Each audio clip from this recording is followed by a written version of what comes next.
Assalamualaikum warahmatullahi wabarakatuh. Waalaikumsalam warahmatullahi wabarakatuh. Alhamdulillahirabbil alamin wassalatu wassalamu ala asrofil anbiya'il mursalin sayyidina Muhammadi wa ala alihi washabihi ajmain amma ba'du. Anak-anakku yang Bapak cintai, alhamdulillah hari ini kita bisa dipertemukan kembali di kelas kita tercinta di kelas 11.4. Mudah-mudahan kita semua hari ini dalam keadaan sehat walafiat. Dan mudah-mudahan kita semua mendapatkan ilmu yang bermanfaat dari Allah Subhanahu wa taala. Amin ya Allah ya Rabbal alamin. Oke, sebelum maju ke pembelajaran, Bapak ingin mengecek kesiapan belajarnya. Silahkan bajunya dirapihkan, dilihat kesiapan belajarnya, kelengkapan ya seperti itu. Mohon supaya nanti menuju belajar kita nyaman seperti itu. Sebelum melaju ke pembelajaran, alangkah baiknya kita berdoa terlebih dahulu. Silahkan oleh Akbar sebagai KM kelas untuk memimpin doa sebelum belajar. Siap, berdoa. Bismillahirrahmanirrahim. Raditu billahi bil islami wa bi Muhammadin nabiyya wa rasulah. Rabbi zidni warzuqni birahmatika ya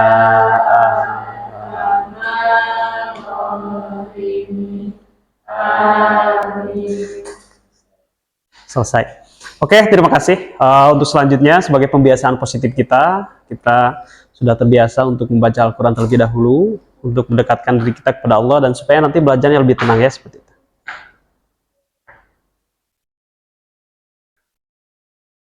Oke, mari kita lihat ke layar, kita baca Al-Quran bersama-sama. A'udzu billahi minasyaitonir rajim. Bismillahirrahmanirrahim. Ud'u ila sabili rabbika bil hikmati wal mau'izatil hasanah wajadilhum billati hiya ahsan. Inna rabbaka huwa a'lamu biman dhalla an sabilihi wa huwa a'lamu bil muhtadin. Shadaqallahul azim. Baik, mudah-mudahan Al-Quran ini bisa menjadi nilai ibadah untuk kita semua. Sebelum ke pembelajaran, kita membuat kesepakatan belajar. Kira-kira yang ingin disepakati di kelas kita apa aja nih? Tidak berisik. Oke. Dua? Tidak makan di kelas. Oke. Terus? Tidak main HP saat pembelajaran. Terus siapa lagi yang mau mengajukan? Harus rapi. Oke. Sepakat? Kira-kira kalau ada yang melanggar konsekuensinya apa? Gimana kalau misalnya yang laki-laki adzan? Oke. Yang perempuan membaca surah-surah pendek. Sepakat? Sepakat. Oke. Pada hari ini ya. Oke, setelah kita membuat kesepakatan pembelajaran, Bapak ingin mengecek kehadirannya dulu. Oke, absen 1. Akbar hadir? Hadir. Erlita? Hadir. Alivia? Hadir. Oke. Hadir semua ya? Alhamdulillah. Kita hari ini hadir semua dan mudah-mudahan selamanya kita selalu lebih semangat dalam belajarnya seperti itu. Materi yang akan kita bahas hari ini adalah menyebarkan Islam melalui dakwah, khutbah, dan tabligh, yang mana submaterinya adalah tentang dakwah itu sendiri. Oke. Ini di depan ada dua gambar yang harus dianalisis ya. Kira-kira ada gak yang mau memberikan komentar tentang perbedaan daripada dua gambar ini? Pesannya apa yang bisa? Silahkan, siapa? Oke, Elita. Pesan dari perbedaan gambar satu maupun kedua itu yang disampaikan yaitu tentang memilih jalan hidup yang baik dan menjadi hal-hal yang merugikan diri sendiri maupun terhadap orang lain. Bisa dilihat juga dari gambar pertama ini menampilkan bahwasanya ada dua orang berjalan bersama menuju sebuah masjid, dan ini tuh menunjukkan nilai positif seperti kebersamaan, ibadah, dan juga menuju tempat yang baik untuk mendekatkan diri kepada Allah Subhanahu wa Ta'ala. Oke, luar biasa ya. Gambar kedua kebalikan. Yang kedua kebalikannya, mengajak pada kejelekan. Ada lagi? Siapa? Cukup satu? Akbar? Boleh? Menurut saya perbedaan dari Ya. kedua gambar tersebut, yang pertama itu ada seorang remaja, dua orang itu terpacu kepada mengajak ke hal-hal kebaikan. Ya. Contohnya itu ke masjid, mungkin akan sholat, mengaji dan lain. Gambar kedua itu mengacu gaya hidupnya itu buruk gitu Pak, mengajak hal-hal pada yang buruk. Oke. Di gambar ada minuman keras. Siap. Kira-kira yang menggambarkan keseharian kalian yang mana? Nomor satu, selalu mengajak kepada kebaikan. Kira-kira ketika kita mengajak ke dalam kebaikan, ditolak atau suka diterima? Diterima. Ada juga yang ditolak mungkin ya, seperti itu. Oke. Oke, untuk selanjutnya ya, kita masuk ke materi inti. Yang mana pada hari ini kita akan membahas mengenai dakwah ya. Yang mana dakwah secara bahasa berasal dari bahasa Arab, yaitu da'a yad'u da'watan ya. Yang mana dakwatan itu, dakwah memiliki arti ajakan, seruan, panggilan atau undangan ya. Walaupun mengajak kepada keburukan, ketika melihat secara bahasa dakwah itu mengajak walaupun pada keburukan itu bisa dikatakan sebagai dakwah, tapi menurut bahasa ya, seperti itu. Oke, dakwah secara istilah mengajak umat manusia dengan penuh hikmah kebijaksanaan agar mereka menerima dan mengikuti ajaran Allah Subhanahu wa Ta'ala ya. Jadi ketika kita mengajak kepada seorang untuk selalu mendekatkan diri kepada Allah, nah itulah definisi dakwah yang sesungguhnya, seperti itu. Oke, ada hukum dakwah. Hukum dakwah itu wajib bagi seluruh mukallaf yang punya akal sempurna dan telah balik ya. Yang mana kita bisa lihat dalam Quran surah Ali Imran ayat 104. Bismillahirrahmanirrahim. Wa takum minkum ummatun yad'una ilal khairi wa ya'muruna bil ma'ruf wa yanhauna 'anil munkar wa ulaika humul muflihun. Hendaklah ada di antara kamu segolongan orang yang menyeru kepada kebajikan, menyuruh berbuat yang ma'ruf dan mencegah dari yang mungkar. Mereka itulah orang-orang yang beruntung. Surat apa? Ali Imran ayat 104. Tentang apa? Kewajiban berdakwah. Oke, langsung. Ini jenis-jenis dakwah. Jenis-jenis dakwah ada 3. 1, dakwah bil lisan. Dakwah secara ucapan. Seperti Bapak, seperti ini, ngobrol. Itulah dakwah bil lisan. Mungkin di antara kalian suka ya, ada yang mungkin melakukan dakwah seperti ini. Kemudian dakwah bil qalam, lewat tulisan, media sosial, dan lain sebagainya. Nah, itulah dakwah bil qalam. Ada juga dakwah bil hal, dakwah melalui perbuatan. Tipe dakwah yang kalian sukai yang mana? Bil lisan. Serius? Suka? Alhamdulillah. Misalnya ketika waktu istirahat, tiba waktu adzan zuhur, apakah pernah mengajak ayo berjamaah heula? Sosok? Alhamdulillah ya, seperti itu. Oke, lanjut. Tujuan dakwah. 1, mengajak manusia untuk beriman kepada Allah. Jelas ya, dakwah itu untuk mengajak manusia untuk selalu mendekatkan diri kepada Allah. Yang kedua, mengajak manusia untuk beribadah hanya kepada Allah Subhanahu wa Ta'ala. Yang ketiga, mengajak untuk beramal soleh. Yang keempat, mengajak untuk berakhlak mulia sesuai tuntunan Rasulullah Shallallahu Alaihi Wasallam. Yang kelima, mengajak untuk menjadikan Al-Quran dan hadis sebagai pedoman hidup. Sampai sini ada yang mau ditanyakan? Cukup? Cukup. Mengerti? Mengerti. Oke, siap. Lanjut ya. Nah, Bapak kira untuk materi cukup. Sekarang kita diskusi kelompok ya. Bapak sudah membagi kelompoknya. Ada kelompok 1 yang diketuai oleh Akbar, kelompok 2 yang diketuai oleh Erlita, kelompok 3 yang diketuai oleh siapa namanya lupa?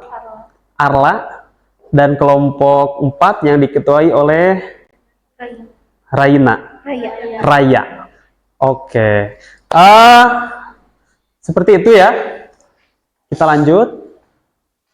Tema diskusinya menjadi dai muda inspiratif di era digital. Karena memang hari ini kita trennya itu lebih suka digital ya. Hampir semua orang pegang HP.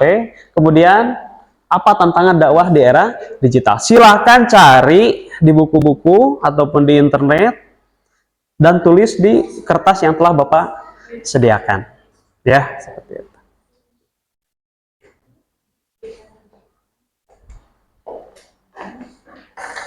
Cari di internet menjadi dai yang inspiratif. Oke.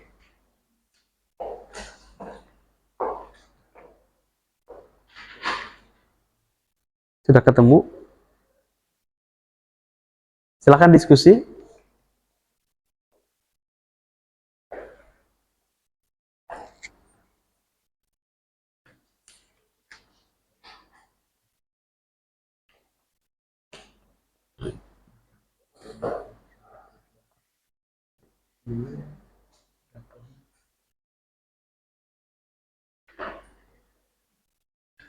Oke, selesai. Bapak kira selesai. Siapa yang mau presentasi? Oke.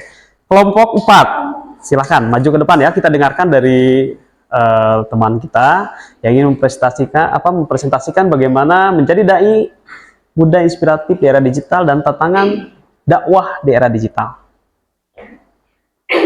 Assalamualaikum warahmatullahi wabarakatuh. Waalaikumsalam warahmatullahi wabarakatuh. Perkenalkan, nama saya Raya, perwakilan dari kelompok 4. Di sini saya akan membacakan hasil diskusi dari kelompok kami. Yang pertama, untuk menjadi dai muda inspiratif di era digital, yang pertama adalah kita harus memahami juga mengenai peran media digital dalam kehidupan sehari-hari, seperti sosial media apa saja yang ada yang sekarang sedang terkenal. Lalu kedua, juga kita harus memanfaatkan teknologi seperti ponsel, lalu juga kamera untuk media dakwah kita. Lalu yang ketiga, kita harus menunjukkan keadaan yang baik maupun secara online maupun secara offline. Lalu untuk tantangan dakwah di era digital, yang pertama adalah distraksi digital, yaitu di mana kita harus bersaing dengan konten-konten menarik lainnya di dunia digital seperti TikTok, Instagram, dan juga yang lainnya. Lalu ada juga penyebaran hoax, yang dimana ada orang-orang yang bisa memfitnah dan juga menyalahgunakan informasi yang ada di media digital. Lalu ada juga komentar negatif, yang mungkin orang-orang yang tidak menyukai konten atau dakwah yang kita sebarkan bisa menyebarkan komentar-komentar negatif di dalam platform. Iya, terima kasih. Tepuk tangannya. Silakan, Bos. Ya, oke, terima kasih. Bapak kira untuk sesi diskusi kita cukupkan. Kita lanjut ke selanjutnya ya.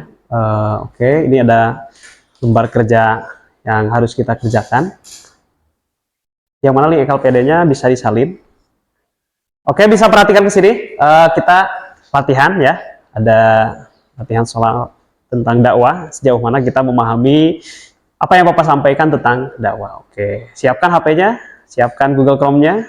Kita berbentuk quizzes ya seperti itu. Nah, silakan ketik join my quizzes, kemudian masukkan kodenya. Oke. Sudah? Yuk, kasih nama. Siapa yang juara? Oke, mulai. Dipersiapkan. Oke, 1, 2, 3.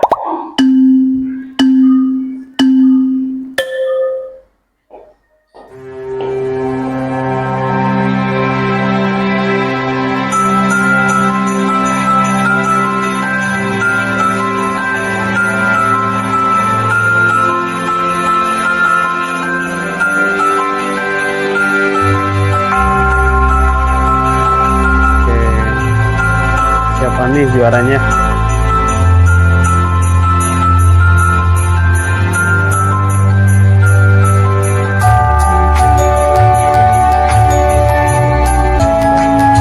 Silahkan, siapa nih yang belum? Baru 93%? Oke, baru 93%. Siapa yang masih belum menjawab? Sudah? Sudah. Kelompok ini sudah? Sudah. Sebelah sini? Sudah? Oke.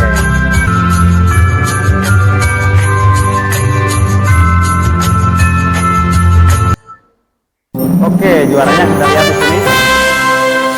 Nah, Raka. Tepuk tangan untuk Raka. Raka sebagai juara 1. Dan untuk nilai terbaik 2 ada Akbar. Dan nilai ketiga ada Friska. Tepuk tangan untuk kita semua. Oke.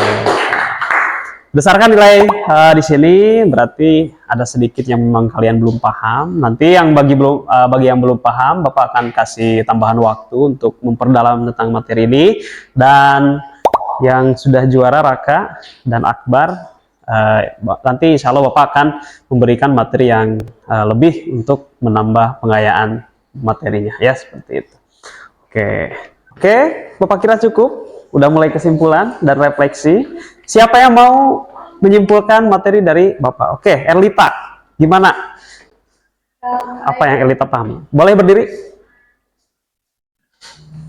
Untuk kesimpulan dan refleksi dari hasil Ya. pemaparan sekarang, yaitu dari materi Rafa ini ada isi atau pesan yang disampaikan Ya. dalam upaya untuk mengajak seseorang atau sebuah kelompok menuju sebuah kebaikan dan Ya. menjauhi kemungkaran sesuai dengan ajaran agama Islam. Dan materi ini juga mencakup sebuah aspek yang dimana di dalamnya ada akidah dan juga ada ibadah, akhlak dan muamalah. Nah, disampaikan dengan cara yang bijak, santun, dan baik sesuai dengan konteks audiens tadi, yaitu agar dapat diterima dan diamalkan oleh setiap orang. Nah, untuk tujuannya itu tadi kita dapat rasakan bahwasanya di dalam dakwah ini itu supaya untuk memperbaiki diri dan masyarakat menuju kehidupan yang lebih berlandaskan nilai-nilai luhur yang baik. Oke, tepuk tangan untuk teman kita ya, luar biasa. Jadi apa yang disampaikan oleh Erlita sangatlah tepat, bahwa dakwah itu adalah suatu hal yang wajib bagi setiap muslim. Kita harus mengajak supaya rekan-rekan kita, lingkungan kita, mereka lebih dekat dengan Allah Subhanahu wa Ta'ala. Oke ya. Oke, terima kasih. Bapak kira cukup. Dan untuk minggu depan kita lanjutkan ke materi, yaitu mengenai penyebaran Islam melalui khutbah dan tabligh. Terima kasih dari Bapak sekian. Sebelum ditutup, alangkah baiknya kita berdoa. Untuk berdoa silahkan Bapak KM bisa dipimpin kembali untuk memimpin doa kifaratul majlis. Siap berdoa. Alhamdulillahi Rabbil Alamin. Subhanaka Allahumma wa bihamdika asyhadu an la ilaha illa anta astaghfiruka wa atubu ilaik. Oke, terima kasih. Wassalamualaikum warahmatullahi wabarakatuh. Waalaikumsalam warahmatullahi wabarakatuh.